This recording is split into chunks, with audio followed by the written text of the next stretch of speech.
Yun ang weather natin ngayon. Makulimlim, maulan.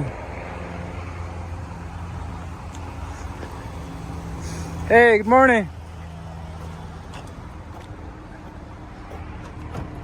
Medyo gloomy, malamig.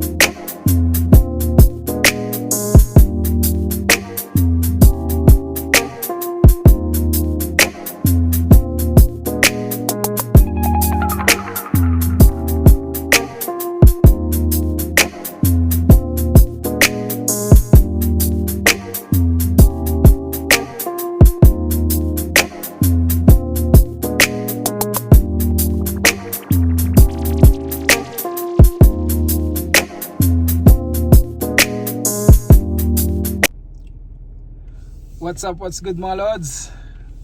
Kamusta kayong lahat? Welcome back to our YouTube channel. And yun nga, nakatapos na naman tayo ng isang duty dito sa trabaho. Time check is 8:47. Oh, naantok na ako mga lods. Anyway, yun nga, medyo hindi maganda yung panahon. Malamig, although yung temperature is 5 degrees lang sa Celsius. Hindi siya ganun kalamig. I mean, malamig siya pero kaya compared sa mga nakaraan, no? Like negative 9, 11, mga ganun, 18. Sakit sa pamay, sakit sa katawan. So ngayon nga 5 degrees, medyo kaya. Ang problema lang, medyo maambon-ambon, uulan. And sabi nga kanina sa weather, magi-snowfall ng 3 AM.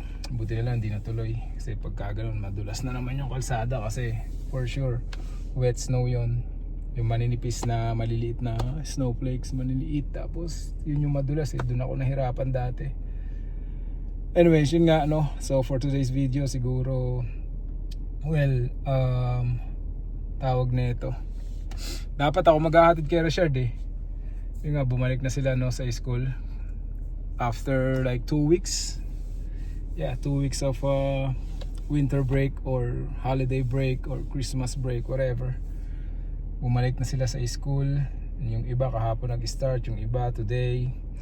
And dapat ako maghahatid sa kanya kasi nga si Mrs. daw busy sila kagabi, no. Nagsasabi siya sa akin kung makakauwi ako ng maaga. Well, I tried, pero unfortunately hindi nga ako nakauwi na maaga. And kinalabasan, siya pa rin yung unang nakauwi, which is good thing na rin kasi para may maghahatid kay Richard sa school, no. Since wala nga siyang bus going and coming from school, kasi nga like I said before sa mga previous upload or videos namin is lumipat nga kami ng bahay, di ba? So yung school district is na iba. Yung bahay namin hindi nasakop ng school district nila. So yung bus, yung route ng bus hindi na coverage or hindi na under coverage yung lugar na nilipatan namin. So basically hindi na talaga siya mahahatid sundo nun. And so kailangan na yung magtiyaga. And yun na nga, another sakripisyo. Ilang buwan pa. So January, February, March, April, May, June. So 6 months pa mga lods na ganito yung routine namin araw-araw. It's either si Mrs. yung maghahatid sa umaga, kasi minsan siya yung maagang or nauuna makauwi sa akin, and ako yung magsusundo. Definitely ako talaga yung nagsusundo sa hapon kasi nga gabi pa rin naman pasok ko, no. So minsan pag nauuna ako umuwi kay Mrs., ako yung naghahatid kay Richard. Well, yun nga, 6 months pa namin gagawin to sakripisyo na to. Well, okay lang din kasi nagsabi rin sa amin si Richard na kung pwede sa next school year na siya lilipat or magta-transfer ng school, which is pinagbigyan na lang din namin. And then buti nga tinanggap pa rin siya dun sa school na pinapasukan niya ngayon eh. I mean, pinag-stay pa rin siya eh. Pero yun nga, next school year hindi na siya tatanggapin doon for middle school. Middle school na siya eh. And so sinabi namin, okay sige, dyan muna, tapusin mo na yung elementary mo dyan. Kasi 5th grade na siya ngayon. So next school year 6th grader na siya. So middle school na yun. So yun nga, sinabi namin na sige, tapusin mo na dyan. And besides, baka magkaroon pa ng negative impact yun sa pag-aaral niya eh, pagka nilipat namin siya in the middle of school year. Kasi syempre bagong group of friends, group of people, group of kids yung nandun sa kung saan siya lilipat na school, yung malapit dun sa school district namin kung saan kami lumipat na bahay. So medyo syempre panibagong adjustment sa kanya yun, kasi nandun na yung mga kaklase niya ngayon. I mean, yung mga kaibigan niya, nakabuild na siya ng kaibigan niya doon. He built his people there. May mga naging talagang best friend na rin siya doon. Yung iba nga pinapa-sleep over niya pa sa bahay before. So yeah, naawa rin naman kami na sige, sabi namin tapusin mo na nga dyan. And then besides, na rin naman eh, middle school na nga siya next year. So panibagong panibagong phase na ng niya yun, ng pag-aaral niya yun. Kasi ngayon nasa elementary pa lang siya. So tapusin niya na yung elementary and then yeah. Tsaka maganda rin yung sabay-sabay sila magi-start. Like for example, magta-transfer siya doon nga next year. At least from the start ng school year, sabay-sabay sila ng mga bagong classmates niya doon or mga bagong bata. Hindi katulad ng half of school year, lilipat siya doon. Siyempre may mga kanya-kanyang grupo na yun. Yun yung iniisip ko or yun yung sinasabi ko na baka magkaroon ng negative impact yun sa pag-aaral niya ngayon pa naman ang ganda pa naman ang pinapakita niya pagyayabang ko na lang din Acer yung Acer nga si Rashard anak namin. So magaganda yung mga marka niya, yung mga grades niya, A+, A-, A-, mga ganun, puro yun yung mga score niya. Well, matalino yung bata, medyo kulang lang din talaga sa sipag. I mean, well, sa school rin naman kasi nila ngayon, hindi na sila binibigyan ng homework. I mean, ginagawa na nila sa bahay. So hindi na sila nagdadala ng assignment sa bahay. Yun ang iniisip ko paglipat niya dun sa isang school. Baka yun, nagbibigay ng homework yun. Adjust na naman siya. Anyways, kayang-kaya niya naman yan. So, well, yun nga mahaba tayo masyado. Siguro for today's video yun nga, mamaya susunduin ko si Rashard and siguro balik na rin tayo after ang holidays nga medyo napasarap tayo ng kain, medyo lumobo tayo ng konti, lumaki yung tiyan natin and all, so back to workout tayo. Pero ngayon pagdating ko sa bahay, magpapahinga lang muna ako saglit, matutulog, and then before ko sunduin si Rashard, diretso workout ako bago ko siya sunduin. And then after ko mag-workout, diretso ako sa school niya, sunduin ko siya. Alright, may practice din yata sila mamaya eh. Alright, so yun lang muna mga lods. Update ko kayo ulit mamaya. Sama kayo sa akin for today's video. Thank you and shout out to you all.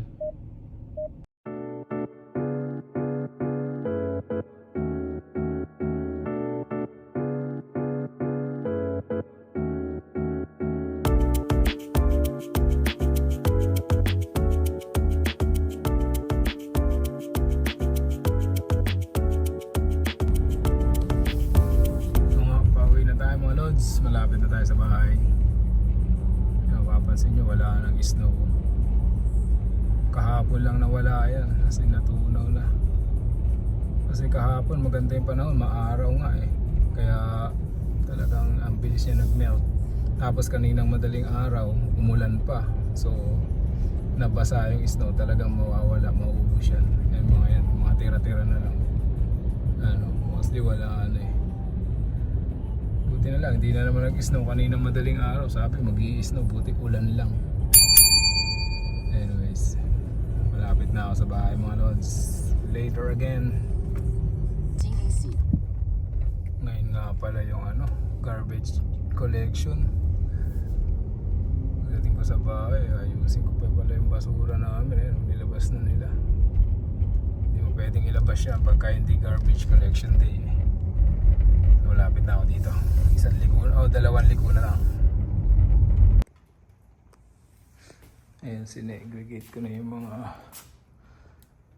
di nare-recycle. Tsaka yung mga nare-recycle dun sa isa.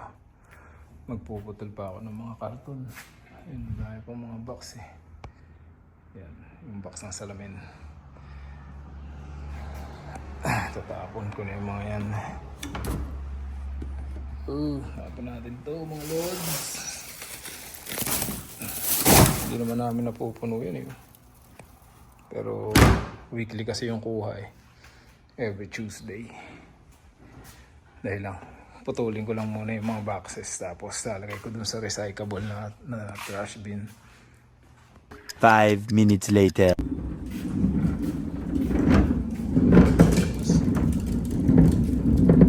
Labas na muna natin to mga lods. Makapahinga na rin. Naantok na ako. Ito pa ang isa.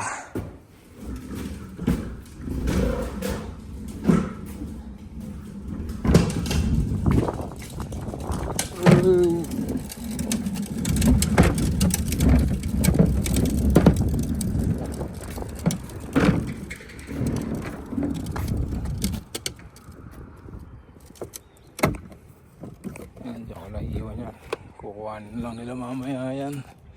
Yung iba nakalabas na rin yung iba. Halos lahat nakalabas na. Alright na yan. Okay na yan dyan mga lods. Yung pa palang fireworks namin mga lods. Nandito pa sa yard. Ito. Kailangan ko rin pa lang itapon to mga to. Buti nakikita ko mga lods. Mga lods, pasundo na tayo kay Richard. Kaya lang may dumating na package. Papasok ko muna, wait lang. Walang yung basura, ngayon pala nagkakot. Ngayon niya pala nahakot.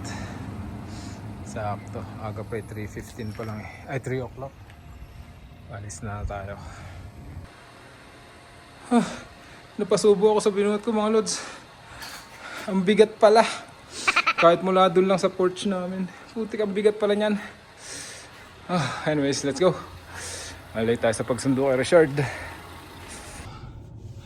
Ayun nga. Let's go na mga lods. Pagod ako. Hiningal ako doon Ang bigat pala ng box. Hanip na yan. Akala ko magaang lang. Iniwan ko na yung ayun yung mga trash bin namin. Mamaya ako nakukuhanin yan. Balik mamayang gabi. Late na ako eh.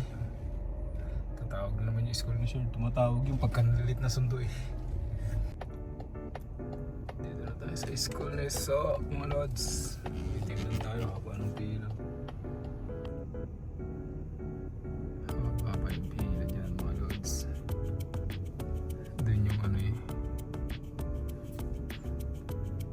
entrance exit nila eh. Doon yung drop and pick up point.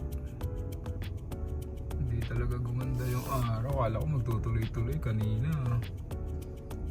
Nung nag-aayos ako ng basura, di ba? Nung nilalabas ko, umaraw eh.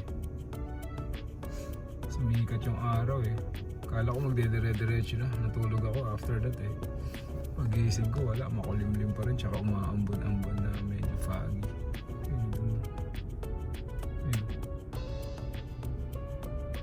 Medyo foggy mga lods. Tapos umaambon-ambon ng konti. Tatawagin mo si Richard. Lalabas na yan.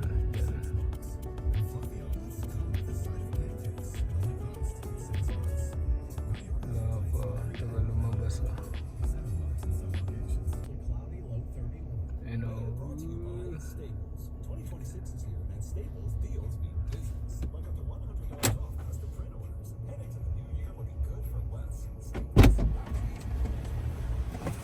What's up, young man? What's up?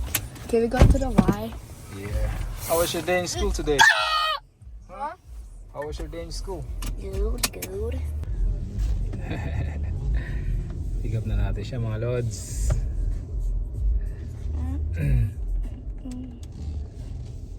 Don't have no homework? I do. You do? Mm-hmm. Oh, that's unusual. They give you a homework today? I didn't. It was long, and we barely had time to do it. Oh, you start doing it in school? Yeah. You won't be able to finish it? I'm on my last page. Oh, then do it later when we get back after practice. Okay. That's not right. Ayan, nasundo na natin siya. Diretso kami sa ano. Sa practice siya eh. Ewan ko kung kukuhanan ko pa siya doon ng clip maski pa paano. Binauna, dinalan ko na siya ng pagkain eh. Pero, kain na siya. I'm only gonna eat this and not even. Inano kanina, inaayos ko kanina. Pagkagising ko. Oh, what time did you Tsaka wake yung up? bag niya pa practice, di niya pala dinalan kanina umaga. What time did you wake up? So, inaayos ko pa rin yung pang practice niya. My chapstick. So, eat na, eat. I'm only gonna Kain na eat siya. this. Eat with rice. Alright, Lods. Later ulit. Pagdating namin doon sa practice nila. Eh, yun mga Lods. Dito na kami sa practice nila, Rashard. Galing kami ng YMCA. Nag-workout ako eh. Nag-chest lang ako. Quick workout lang, chest.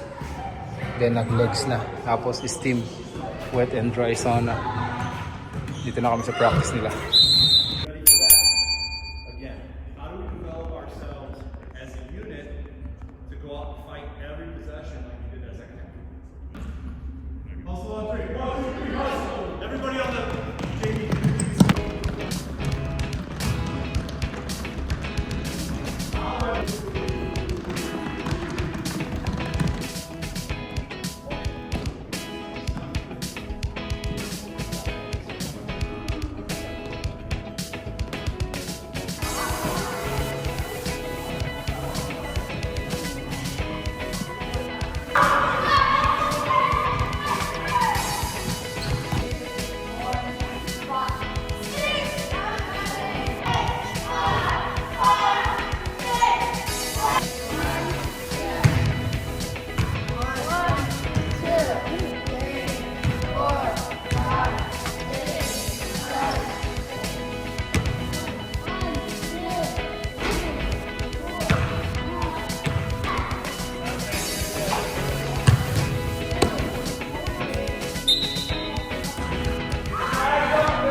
Tapos na yung practice ni Rashard.